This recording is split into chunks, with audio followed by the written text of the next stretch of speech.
Hey guys, welcome back to my channel. আজকে এই চুল উড়িয়ে কোথায় যাচ্ছি তোমরা বলতে পারবে? হ্যাঁ জানি তোমরা বলতে পারবে, কারণ আগে তো আমি একটা শর্টস আপলোড করেই দিয়েছি।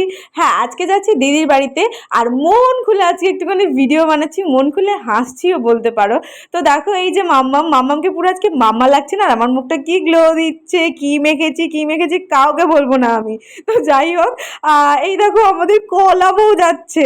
কি সুন্দর মাথায় মানে মাম্মামের শাড়িটা দিয়ে দিয়েছে, আর কি মিষ্টি লাগছে না? মানে আমরা এখন যেখানে যাই ইয়নকে ছাড়া যাওয়া যাবে না, বুঝলে তো। তো তারপর গিয়ে দেখি এখানে রান্না বান্না শুরু হয়ে গেছে, গল্প গাছাও হচ্ছে। আর মাম্মাম তো গিয়ে মাত্র কাজে লেগে পড়েছে, দেখো মানে শাড়ির ওপরে নাইটি পরে ফেলেছে, যে মাছ কাটছিল বলে। আর আমরা এটা নিয়ে সবাই হাসাহাসি করছিলাম, আর এখানে সবাই মিলে খুব গল্প করছিলাম। তো তারপর নিচে এসে দেখি মাম্মাম ফুল ছাড়াচ্ছে ডেকোরেট করবে বলে। তো আমি মাম্মামকে একটুখানি হেল্প করে দিচ্ছিলাম। আর যেখানেই যাচ্ছি গল্প ছাড়া তো কোনো কথাই নেই, মানে সারাদিন গল্প দিলে আর মেয়েদের কিছু চায় না। তো যাই হোক, নেক্সট পার্টে দেখা হচ্ছে, টাটা।